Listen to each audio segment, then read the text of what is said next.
encounter with living legend Rick Baker and the out-of-this-world aliens he created for Men in Black. I wonder what kind of childhood he had. You know, there must be some weird stuff going on in his crib at night. We'll view never-before-seen footage as Baker invents new ways to transform Eddie Murphy into the Nutty Professor. We'll discover Baker's fascination with werewolves and learn how these mythical creatures, half man and half wolf, once terrified all of Europe. We have a date with genius, and we'll be chaperoned by some of the strangest, nuttiest, it's a date, and most amazing characters ever to grace the screen. Next on Movie Magic.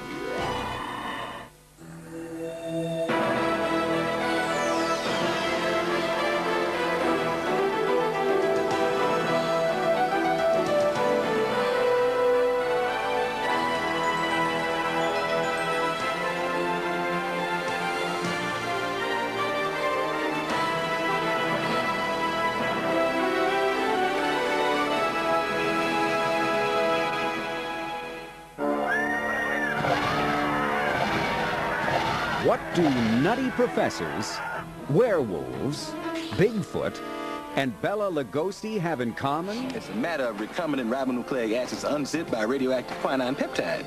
Close, but the correct answer is Rick Baker, considered by many to be the Michelangelo of modern makeup effects. Baker has won 4 Best Makeup Academy Awards for his work on The Nutty Professor, Ed Wood, Harry and the Hendersons, and An American Werewolf in London. In a makeup career that spans more than 40 films, Baker built this mechanical bat for Batman Returns. Created a gaggle of gremlins for Gremlins 2. Gave birth to a bulletproof baby for Baby's Day Out. And duplicated pandas for The Amazing Panda Adventure. Before a Rick Baker character reaches the screen, it is tested, tortured, and played with. I think that's, again, what makes me me, is that I play and have fun playing, and I'll play with the puppets that we make, and then that's how I create. It's, you know, creative play. You know, and I get paid for it. Men in Black headquarters. A place where men are men and aliens wait in line for passports. In the sci-fi adventure comedy Men in Black, Will Smith and Tommy Lee Jones star as secret agents who police Earth's intergalactic immigrants. Compared to you humans, I want to talk wrong with evolution. To supervise Jones and Smith's alien co-stars, executive producer Steven Spielberg and director Barry Sonnenfeld set their sights on Baker. This is the closest we are to anybody. You always want to pick Rick because he's the best at this in the world, and you never think you can get Rick. And I was very lucky. In Men in Black, Baker's aliens use inventive disguises to try and pass as humans. That's it, Mikey. Hand me your head. Now put up your arms and all your flippers. Within Men in Black headquarters, aliens of all shapes and sizes appear in their natural form.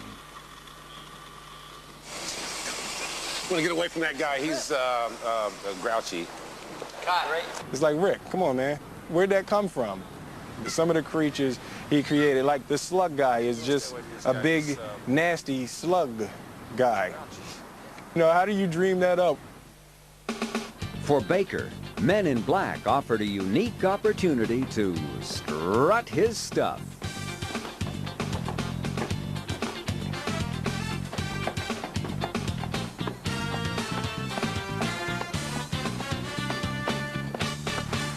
There you go. Men in Black was just like, you know, my whole life rolled into one movie, and as far as all the stuff that we made. We had makeups. We had guys in rubber suits. We had mechanical puppets. We had a little bit of everything. Baker's first big-screen alien creations inhabit a remote cantina in the George Lucas classic, Star Wars. For Men in Black, Baker again tries to create an array of aliens as diverse as life itself. Think of the varied life forms that we have on this planet and how different they are, how different a deep sea creature is than, than what you and I are. We were trying to do some way out things. What does he think about? What is he eating at night to make him dream that kind of stuff? The universe is a large and varied place in our story. One of the stranger inhabitants of the Men in Black universe is this tiny alien known as Chucky. In the original script, Chucky lifted up his neck and a light came out. And we thought, well, that's not very cool. We could come up with a better idea. So we talked about it. We thought it'd be cool to do this little man inside a giant robot's head. They liked the effect, so they decided to write some lines for him. To prevent contest. To prevent. What are you trying to struggle? War?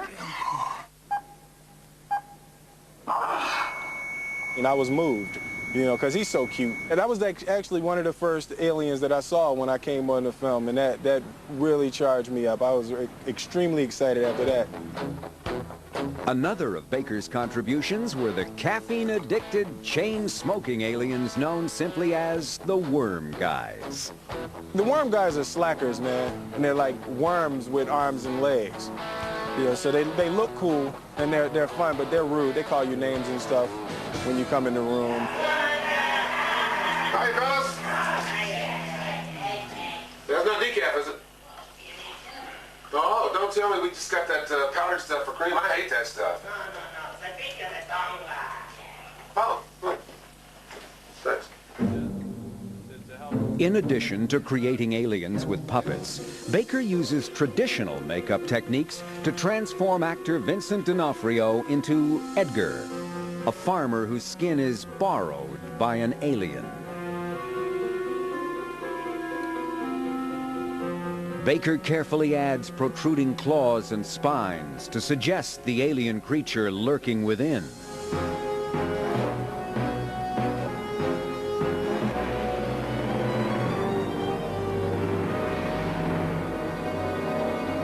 It just looks so real.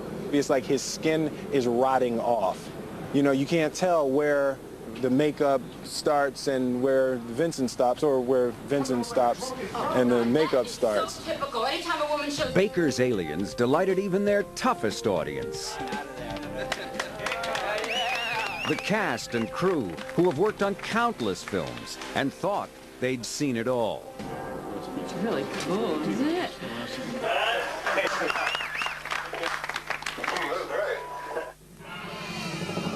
Coming up, the real beasts that inspired movie Werewolves. And we'll have a front row seat as Baker turns Eddie Murphy into the Nutty Professor. Thank you very much. I'm flattered.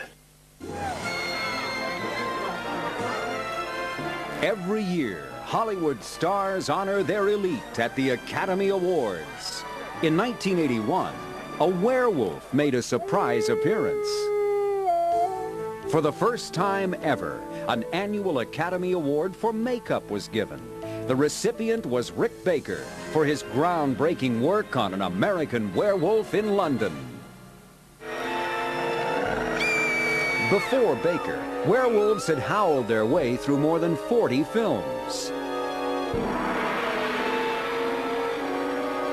The first recorded mention of a werewolf goes all the way back to the Greek philosopher Plato, who wrote of a legendary tyrant who transformed into a bloodthirsty wolf. During the Middle Ages, it was believed that werewolves were created through black magic. Because werewolves combine the fear of witchcraft and the fear of wolves, the belief in werewolves triggered one of Europe's greatest witch hunts. Between 1520 and 1630, 30,000 people accused of being werewolves were executed in France alone. French Parliament even passed a law expelling werewolves from the country. Humans were not the only ones to suffer. Wolves were hunted mercilessly in case they were a werewolf in wolf form. In 1764, a creature known as the Beast of Gévaudan began a 3-year reign of terror that paralyzed northern France. Exhibiting human cunning and ferocity, what is now believed to have been an oversized wolf killed more than 100 people before it was finally slain by a silver bullet through the heart.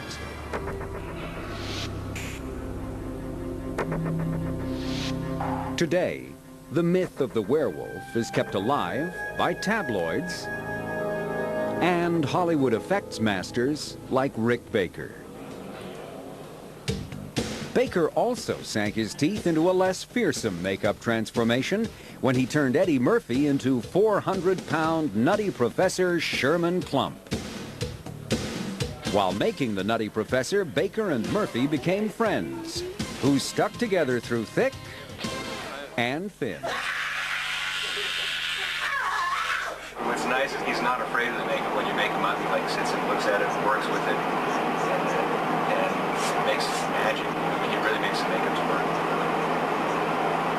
Because they don't look like makeups. They look like, you know, this real person. When it was suggested to cut some of Murphy's characters to save money, Baker and Murphy rose to their defense. So I called Eddie and I said, you have to get out here. We got to do some tests. We got to show them what they're kind of cut out. The makeup tests literally saved the Klump family's skin and allowed Murphy to play everyone at this dinner table except the child. And it's one thing to be able to change your voice and to change your mannerisms and all that, but then they have whole skin too to go with it.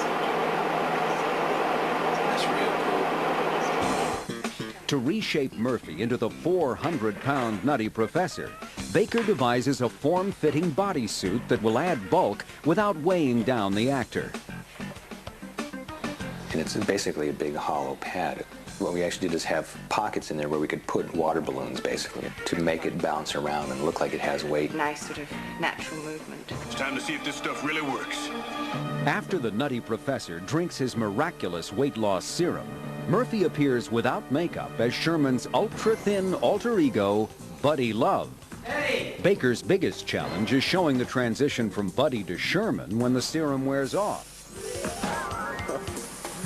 Baker's secret ingredients for startling transformations that take place right in front of the camera are inflatable bladders. These will be worn underneath Murphy's clothing. Whoa! Or even under a thin layer of makeup. When Baker is testing his illusions, even a single piece of chocolate can lead to a stunning transformation. I thought it'd be really interesting to do fast transformation, to be able to inflate a huge bladder that had a specific shape to it. So we devised these big bladders that kept up most of Eddie's face and neck so that certain areas would blow up more than others and would conform to a certain specific shape. But we could also have a tank full of air that we could just throw a lever and it just dumps all this air into it. So it just goes and just swells up like that. You know? And it was pretty cool. When Baker's inventive inflatables and spectacular makeup appliances are combined with computer animation by the digital team at Rhythm and Hues, Murphy's startling transformations bring new meaning to having a fat lip, a lead foot, and a split personality. On my hand, you fat motherfucker. Say one more word, buddy, I'll tear your arm off. After 70 grueling 18-hour days during filming of The Nutty Professor, Baker had to say goodbye to Sherman Klump and the other characters he and Murphy created. All of a sudden it was kind of like, I'm not going to see Sherman anymore, you know, and that was kind of a weird moment, a weird kind of sad day that, you know, my friend is going away, you know, and I'm fond of Sherman. With his innovative makeups for the Nutty Professor, Baker has once again demonstrated that he is a top contender for Makeup Heavyweight Champion of the World. Coming up, we'll find out what Rick Baker does on Halloween and get a rare tour of his secret laboratory. This electrifying laboratory, built by legendary makeup artist Rick Baker, is one of his best-kept secrets, shown only to his closest friends, and now to movie magic. The inspiration for this monstrous monument came from the 1931 version of Frankenstein, the film that Rick Baker once begged his parents to see. It was a moment that Ralph and Doris Baker will never forget. One night he came to me and he said that Frankenstein was on that night, but it was real late. So I stayed up with him and we watched it together. I asked my father, I said, how is it this man has a square head? Where did they find this guy with a square head like that? And my father said that it's makeup. It's an actor. His name's Boris Karloff, and he's wearing makeup to make him look like that. Oh, it's alive! It's alive! It's alive! It's alive! I went to my mom one day and I said, you know how I keep talking about being a doctor all the time? Well, I've decided now that what I want to do is make monsters. And it was like, oh, monsters. Well, that's nice, Ricky, Since Baker's quarter-a-week allowance ruled out professional makeup materials, his first monsters were of the homemade variety. My mom made some pie dough and make some food coloring in, and I'd pile this greasy pie dough on my face and kind of try to shape it into something. After the pie dough phase, I'd get Kleenex and just wet them and put them on my face and go, hey, look, I'm a mummy, Baker's Kleenex phase was followed by this medley of masks and convincing wounds made from mortician's wax. I'd make up all my friends in the neighborhood and third-degree burns and horrible gashes and bullet wounds, and I'd go home with them to see what their parents' response was. We never knew what was going to come out of his room because he'd be in there for hours, and all of a sudden, out of his room would come a gorilla or an old man or just whatever. Look at that. Yeah, I never did like that one. No. It's a grotesque, really. It is. Yeah. And for Rick to be grotesque, that's unusual because... Although his parents were Rick's first audience, Halloween was his special night to show his talent to the world. This one Halloween, he made up like a gorilla, so kind of a little crowd gathered, and you could hear the kids say, that's real. And the other kids say, nah, that's not real. Yeah, it is. Look at those ears. They're real. And his mouth moves. I had a chain that I was holding on to Rick, and I pulled it, and it broke, and Rick took off after the kids. There wasn't any question then about the real gorilla. As seen in this rare home movie footage of a backyard Halloween show, Rick Baker continued this fun and frightening tradition even as an adult.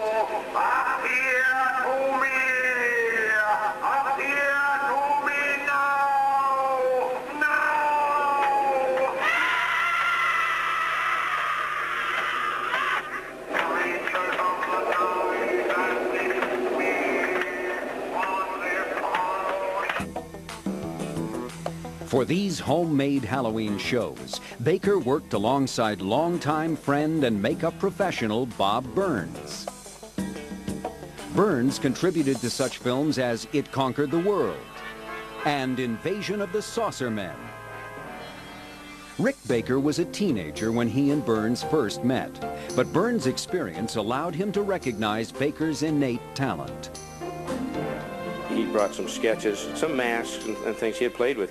And I'm looking at stuff saying, wow, this looks pretty professional here for a 13-year-old kid especially. I could see the genius already. It was there. 40 films later, Baker still delights in creating spectacular Halloween makeups for himself and his family. He gets even more satisfaction from bewitching audiences with the spectacular creatures he brings to life on the screen.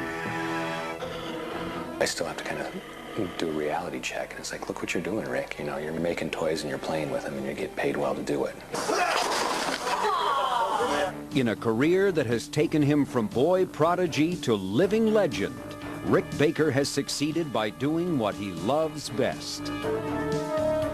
I think the difference between a good makeup artist and a great makeup artist is actually just the desire and the love to do it right. You know, I mean, I love what I do. Like a modern-day Dr. Frankenstein, Baker transforms actors into people their own parents wouldn't recognize. I mean, not that I want to sew together dead bodies and bring them to life, but I do like, you know, taking rubber and plaster and acrylic and aluminum and making something that looks alive and at least lives on film for a moment. And it's really thrilling. You know, I do feel like running around saying, "It's alive, it's alive." Given Baker's enthusiasm and dedication, it's certain his makeups will continue to dazzle, amaze, I know what healthy is. and be mistaken for the real thing long after the Fat Professor sings. Friday night, Friday night.